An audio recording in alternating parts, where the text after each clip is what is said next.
So imagine, if you will, you had never seen professional wrestling before and you tuned into Monday Night Raw for the first time last week. You would have heard a metal riff start, then a man came out in some sort of fluffy coat as all the fans went, whoa, ho, ho.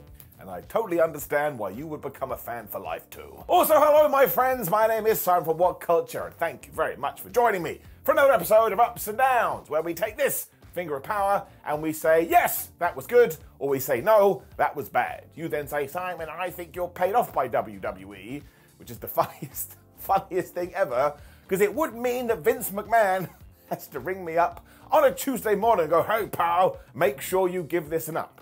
And look, if that ever does happen, I'm going to tell you, because that would be wild. Let's up those downs. And of course, we did just talk about Seth Rollins, and he was here to open up Monday Night Raw because he had an open challenge for his brand new World Heavyweight Championship. Didn't happen. And why? Because he decided to stand there as the fans did go, whoa. So Finn Balor was like, this absolute schmuck, I'm going to attack him from behind. And he did. He also hit the coup de grace off Simba the Steel Steps and Ali the announce table. This absolutely cracked me up because I was like, Finn, if you do it off the top rope, like you usually do, you will have more height, whereas when you're doing it off the steel steps, and Alan, you are lower towards the ground. But he did it so damn aggressively, can you believe it? It worked. Officials eventually chased him away, and I tell you, asshole Finn Balor, who is super duper mad, is such a good character, I actually think it's crazy that WWE took this long to allow him to run wild. He's flubbing great. We then saw Seth in the back, and he was all like, oh, I'm injured, but I want to beat up Finn Balor. Balor returned and threw Seth into a box-like structure, and of course they're going to have their big match at Money in the Bank. Now, not in my wildest dreams do I ever think that Finn Balor is going to beat Seth, but I tell you this, and I mean it, he probably should. And the reason I say that is because he did grab the title here and say, it's coming home to daddy. Definitely didn't say that. He totally would have ruined the angle. But if he was able to get the victory, from that point on you'd be like, wow, this new World Heavyweight Championship, you just don't know what's going to happen. So I think it would set a good precedent, especially compared to the damn Universal Championships, which will never change hands again. But either way, who actually cares? I don't. Very entertaining. When The Miz was in the ring, he wasn't happy. And this was mostly because he was ready to accept Seth Rollins' challenge. So I was like, okay, well, we've learnt a new wrestling rule here. If you do have an open challenge and then somebody beats you up, instead of another wrestler taking advantage of that, the open challenge is cancelled. Miz did have a good line because he was all like, man, we're in a depressing town, so why don't I be your hero? Because I'm pretty sure this is where The Miz is from. When he offered an open challenge, I was like, who would accept this? What do you get? You beat The Miz, and whoop-de-flabbing-do. If you go through the statistics in 2023, everybody beats The Miz. I think my dog has beaten The Miz. I don't even have a dog. This actually did rock, though, because do you know who accepted? It was none other than the returning Mantar. It wasn't Mantar. It should have been Mantar. Instead, it was Ciampa, and this just made me feel warm and fuzzy in my tum-tum because Tommaso has been away so long, and he got a nice reaction from the crowd with a tear in my eye. He looked awesome too, and he was doing really well until The Miz kicked his leg out from underneath his leg, and bless him, he then went for the double axe handle. As I've told you 1,000 times before, anybody that does 1980s moves is all right with me. It didn't work at all because Ciampa just cut him off and he hit the fairy tale ending to get the 1, 2, 3. The story here is tremendous. According to the commentators, Ciampa beat up The Miz because when he was out injured, old Mizzy boy never called. So Ciampa, be a sensitive soul. I do want to give a shout out to The Miz as well because we joked about it earlier, but he has literally spent this entire year getting other people over, and that's because he totally gets professional wrestling. This is definitely getting an up. I'm excited to see what Ciampa does. I'm going to throw a quick nerdy down in there too though, because we were in Cleveland and we didn't see Johnny Gargano at all. Now look, nobody deserves to be on the show, but I had set my own expectation bar. And because WWE didn't do exactly what I wanted, what a damn geek, I'm giving it a down. I am mad with power. All this good fun stuff did continue though, because here came the Judgment Day. Balor was back too, and thankfully he did clear up our open challenge laws, because yeah, given that he did whip Seth Rollins' ass, that whole thing is off. So there you go. He did continue though by saying the fans could continue singing Seth's stupid song at his funeral. So I'm sorry, that is a death threat. Definitely 100% a death threat. Bring it down, it rolls up to 5. That is 5 death threats in professional wrestling, and we only started a few weeks ago, and has anyone been arrested? No. Rhea Ripley then grabbed the microphone and told everyone to shut up, and yes, later on, when Rhea was making her entrance, Corey Graves on commentary made reference to a certain social media post that Rhea Ripley had accidentally interacted with. That's all I'm going to say. I don't want to walk down this path anymore. It's a family show. Real laughter. Let's just move on. Also, please, for the love of everything internet, stop being so weird, because I can't handle it. And Ripley was all like, man, look at all the championships that we've got here. And eventually Finn Balor's going to be the world champion, and eventually Damian Priest will be Mr. Briefcase Money in the Bank. And I was like, actually, you want Ripley to go and beat Roman Reigns and become the undisputed world champion, I ain't gonna moan. I mean this. Dominic Mysterio's also gonna get his too, because he's gonna defeat Cody Rhodes when Damian Priest got the microphone and essentially said all the same things. But you know the deal in wrestling. If one person says it, you don't care, but if two do, my word, it must be true. As ever, this is when the condom got on the microphone and he couldn't say a damn word because everybody was booing him. I'm now seeing this stupid stuff on the internet. People are like, oh, the fans only boo because they're having a good time. Oh no, terrible. We're getting atmosphere and people are enjoying themselves at a wrestling show. Whatever will we do? But eventually he just shouted into the mic and said, look, Cody, you absolute goober, I won a 6-man tag and I won it tonight. So Rhodes is gonna have to go and get some friends and Judgment Day should be together forever. We're still teasing that we are gonna break them up. And we just shouldn't. When you do search your tum-tum, what do your feelings tell you? It doesn't say dark side, doesn't say light side. It says keep all these people as one group. I very much enjoy them. All they did was talk here, and they're still getting it up. We then just got the best bloodline video after this, as we were reminded that it is going to be the Usos taking on Roman Reigns and Solo Sikoa at Money in the Bank. And Byron Saxton was talking to Kevin Owens and Sami Zayn. Given that video, he did ask them about the bloodline, and Kevin was all like, why? You're asking me about them. We're done with them, would you leave it alone? So we are teasing again. Because Sami was more than willing to talk about it, but KO just lost his mind when Zayn was like, listen, we need to have a conversation. I think you have an anger problem, you're a rageaholic. Which I don't think is a thing. KO's reaction was hilarious as ever, but they did come to a pact for this evening. If Kevin Owens can get through the whole night without losing his mind and freaking out, Sami will never mention this again. So I'm giving it 5 months before Kevin Owens does indeed turn on Sami Zayn, which secretly I'm perfectly fine with. If we get to WrestleMania 40 and they're fighting after a world title, my word, I'll lose it. Even more so because that would be Mania 40, but look, they are just so entertaining. I love the fact that they have this chemistry. I love the fact they're allowed to do it on my television set. I am giving them an up. And boy howdy, the WWE then go out of their way to confuse me. Because it was Chelsea Green and Sonya Deville taking on Katana, Chance and Kayden Carter. And the good thing here is that the NXT call-ups did get the win. And that's what you should do. Why promote somebody, if you do want to call it that, and then have them lose, lose, lose? All the audience is going to do is go, who the hell are you? You suck. The thing is, though, as ever, it only went 2 minutes. Now, thankfully, nobody used the most devastating move in all of sports entertainment, the surprise roll-up, and the NXT guys did win with their after-party finisher. So for that reason alone, I am going to give it an up. But again, it was over in 120 seconds. And also, Green and Deville never win. So who actually benefited here? Nobody. That's a down. However, switching gears once more, before this, we did have these Chelsea Green TikTok videos where she's walking around and being a Karen. I actually thought these were quite creative and something the WWE should do more of. But yeah, tying back into what I just said, the gimmick is so damn good. I kind of think we're only on the surface with it here.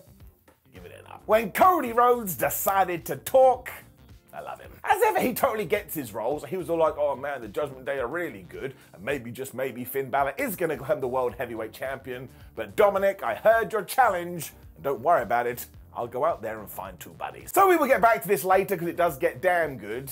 And we had another wrestling match. And once again, it went 120 seconds. Does WWE know that Raw is a 3-hour show? I don't think they do. And I basically had the same feelings towards this too, because it was Indus Sher, and I enjoy seeing them because it means Veer finally came on Raw. Sorry, came to Raw. Sometimes he tries to do that and he completely misses. I shouldn't have done it. They were having their proper match against Cedric Alexander and Shelton Benjamin though. And while Shelton and Cedric got a little something in, eventually Sangha and Veer were like, nah, we're going to absolutely destroy you. They hit that elbow drop double team thingamajig and they got the 1, 2, 3. I mean, this was over quicker than you could go to the bathroom. So here's the deal. They are actually coming across like top wrecking machines, and if we do push them towards the tag team titles, you may go, oh my gosh, they could win. So that's getting up. But I love Shelton Benjamin. I love Cedric Alexander. We do not need to keep putting them in this position because they could be a damn good tag team. And again, when you have 2 back-to-back matches that don't last any time at all, you kind of zone out a little bit and you ask yourself, is there any point to this and what is life? And that's a down. He also took shots at me though, because do you know what happened halfway through? Alexander was thrown into Barry Barricade. So very upsettingly, especially on this Raw, when I've already made a bunch of sexual innuendo, the Justice for Barry counter goes up to 69. So let's just leave it there, I don't want to talk about it. When we got some comedy, it was good comedy too. Because Owens and Zayn were walking through the backstage area where, yep, somebody spilled a drink on Kevin Owens. And of course, he's not allowed to go mad, so he had to be like, yeah, that's not a problem. When they bumped into his favourite person, not really his favourite person, Matt Riddle. I was just on the floor because he was saying, man, have you seen movies like Honey, I Shrunk the Kid and My Giant or My Little Giant, whatever it's called? I was just like, oh, I'm going to explode. But actually, no, they're very good movies. And I know some people hate all this stuff because they want wrestling to be serious all of the time. I don't want that. One day I'm going to be dead, and then we can all be serious, go to my funeral and go, oh, Simon. Actually, I'd rather you were goof at my funeral, come in there in a clown outfit, and pretend you were Doink. I'd laugh in the casket. This thing is way too morbid. The point is, I'm doing it again and let's get it up. So I just want nonsense all of the time. And speaking of nonsense, sheesh. Because Logan Paul made his return to WWE, and he was just sat on top of a ladder. And I was like, uh-oh. I know what we're about to do. And he did the classic heel promo because he is from Cleveland. So he was like, oh, the best thing I ever did was leaving here. And also, your sports team sucks. And I actually think they do suck, so can you really get mad at him? And Logan is good as ever, like when you do allow him to be a heel. He knows what to do with a microphone. I mean, speak into it. What else would you do with it? When he said, because I am Logan Paul, I have chatted to the powers that be. And I am officially in Money in the Bank. What? So it is time for the Negative Nancy 60 seconds, because why does WWE have to do this all of the damn time? Because we had seen all these Money in the Bank qualifying matches, and we had winners and we had losers, and every single time you're like, oh my gosh, it's making the Money in the Bank feel so important, because people really want this, and yet then they get defeated and they have to go home and go, why didn't I win? But then from nowhere, Mr. Prime turns up and says, oh man, can I be Mr. Briefcase? And somebody goes, yeah, sure, you can go in. None of that makes any sense, and it's why I'm wearing this t-shirt. Shh. ProWrestlingTees.com/Simon Miller, 2 + 2 = potato. And do you know why it says 2 + 2 = potato? Because that is absolutely stupid. I mean, what's next? Random people just getting in the Royal Rumble, random people getting in title matches, random people getting opportunity after opportunity, even though they're defeated all the time? Wait a minute, I've just ruined my own point. But I am giving it a down. Sometimes you do have to have sense. This was nonsense, although I actually don't mind if he wins. You wanna know why? Because it will piss people off. That's what a bad guy's meant to do. Now this segment was basically broken up into 2 halves, because as soon as he had said that, all of a sudden Ricochet was here, and he's like, oh man, well, you may go viral all the time, but do you remember what happened at the Rumble? We did that spot, and I made your ass go viral. And I was like, no, that's not how. Logan Paul, oh, don't worry about it. I then soon realized, oh, it's one of those segments where everybody from Money in the Bank is gonna turn up. So Shinsuke Nakamura was here. LA Knight arrived to a massive ovation and said, haha, I'm gonna stick a bottle of Prime up your ass. I don't think that's possible, when Santos Escobar came out and was like, well, I'm going to win too. For some reason, Logan then took a shot at Butch as he was coming out there going, I don't even know who this guy is. But actually, the brawling brute got his revenge straight away. He just got in the ring and he smacked Logan Paul right in the face. So he has just lived many people's dreams. A big brawl broke out and Paul actually did do a big old flip dive over the top rope before he held aloft the briefcase. I kind of think that he may win here, but trust me, WWE, everybody wants La Knight to win, so tread carefully. This was fun though, and actually the whole thing would have been better if Logan Paul had won a match, and then you would have done this, because you would have had escalation. But still, if something works, and yeah, if we treat the second half as its own thing, give it an up. Matt Riddle versus Ludwig Kaiser was next. Good stuff. Gunther was out with his boy, so Riddle was a massive idiot, because he was so distracted by his mere presence, he forgot he was in a wrestling match. So Ludwig was like, all right, you do know I'm a child of Bowser, and he whooped his ass. Well, no, actually what he did was suplex him off the apron onto the floor that looked like it sucked, when Riddle was like, wait a minute, maybe I should come back with a Street Fighter combo. Because he hit some strikes, he hit a Fisherman suplex, he hit a big forearm, he hit a dive before he hit the Exploder, and the Fisherman Buster for the 1-2 all kick out. I was like, man, this guy really likes fish. He then got caught in midair where Kaiser just slammed him to the mat, and that was damn good when Matthew decided, I know how I'll get you. I shall hit a German suplex. Würde Jemand Andy Kinderdürken. This also opened the door for Riddle to hit the Bro Derek and get the 1, 2, 3, and Gunther was all like, oh, I couldn't believe you do that. So of course we are going to set up the Intercontinental Championship program when the numbers game played against him, because Imperium got him there and just whipped his ass. Where was Kevin Owens and Sami Zayn, who were meant to be his friends? Nowhere to be seen.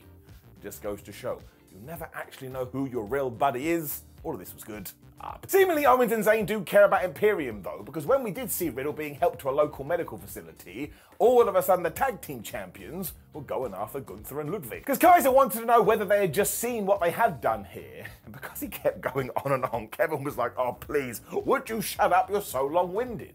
Kind of was. Sami Zayn then got a text message, so these guys just walked away, and you can imagine how Imperium felt about that. But instantly I was like, well, one of two things has happened here. Either a friend has texted saying, Sami, can you bring some milk home? Or it's Cody Rhodes saying, oh my gosh, I need your help. It's a bit like, Cody, you're in the same building, just go and talk to him. Also, I don't know what we are doing with the Alpha Academy, but we're certainly doing something. Because we saw Chad Gable in the back trying to show Maxine Dupree how to do a suplex, where he performed on some random guy who was like, oh my gosh, you hurt my back. Because a suplex is a devastating maneuver. Gable said he was able to achieve this because of his hip work, when Otis was like, yeah, you've got to thrust. And he started thrusting. I was like, oh, here we are. My favorite segment on Raw. This is when Dupree was going to suplex somebody, but we never saw it, although it does tie into later. And I just like the fact that we have put these three together and we're giving them something to do. Also, given their crowd reactions when they did have their match, it seems to be working. I'm in a very good mood today. I am giving it an up. More of this. And then they lost to the Viking Raiders. 50-50 booking. The thing is, like I just said, the fans are now super behind Chad Gable for some reason or another.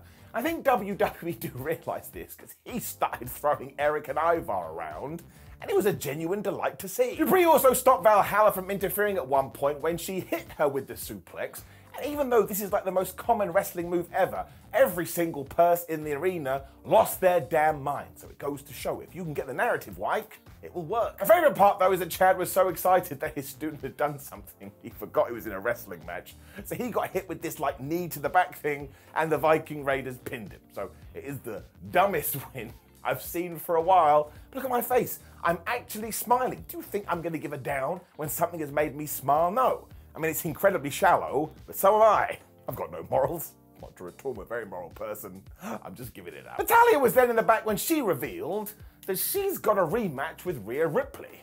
Ruh-roh. The idea too is that she wanted to prove herself, so she walked to the ring and got absolutely destroyed. Whoops. Because Ripley just jumped Natty during her entrance and absolutely pulverized her by throwing her around the place when she hit the riptide and basically went, I'm done with you. I mean, she definitely didn't spit on it. I really like this though, because Rhea should be doing this to everybody. If we have decided that 2023 is Ripley's year and we want to turn her into a superstar, don't dilly-dally like your granddad. Let's get stuff done. As I said earlier too, then she'll be ready to defeat Roman Reigns. Look, I'll stand here all night. I totally mean it. We also set up our next feud, I think, so we then cut to the back and Raquel Rodriguez was doing an interview because she was about to take on Trish Stratus in a Money in the Bank qualifying match. But then she went, look, I also need to point out what Rhea Ripley just did to Natalya. Well, I don't like it at all. Ripley heard all this when she came through the curtain, so these two had a face-off. That is very intriguing, because Rhea Ripley shouldn't lose, and Raquel Rodriguez shouldn't lose. So I suppose we wait and see. Over to you, WWE. And then yeah, I was right. Wunderbar. Because we were in the back with Cody Rhodes when Tozawa ran up to him and said, Cody, I will be your partner. When Sami Zayn and Kevin Owens also arrived, and Kev was so annoyed that apparently Cody was going to pick Tozawa, so Rhodes were like, I ain't going to pick that guy. It's like, why are we taking shots at Tozawa? Tozawa is great. Owens was brilliant though, because he had to hold on to his temper, and he said, oh, well, thank goodness we are partners, because I need to hit somebody in the face.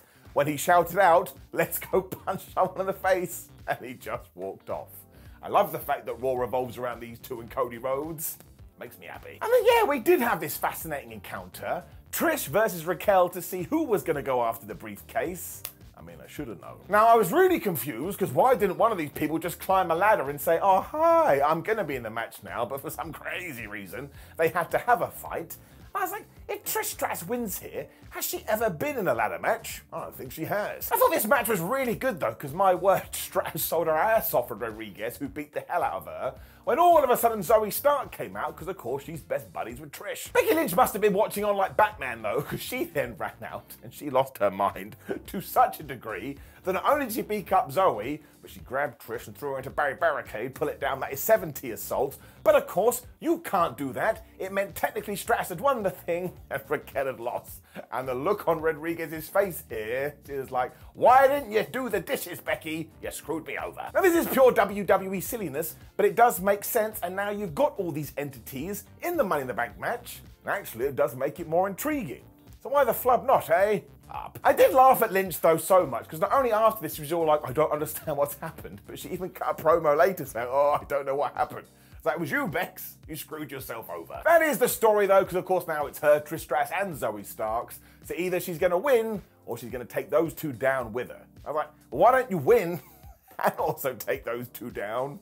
It is an option. When Bron Breakker was on Raw, man, am I glad we did that brand split. I don't actually care though, because we should be sending wrestlers all over the place. And he was all like, well, Seth Rollins, I know you got beat up tonight, but we're meant to be having a match on NXT, so you better not be using that as an excuse. He also said that when they do fight, what Finn Balor did to Seth is going to be nothing compared to what Bron Breakker is going to do to him. I was like, well, surely you're just going to beat him up and try and win. So unless you stab him, I do actually think it will be comparable. Breakker also told us to get used to his face, which is quite the line. I was like, all right, I guess I'll go and study it. But of course, he means he will become the world champion, so he'll become a mainstay on Raw, which is what we should do soon.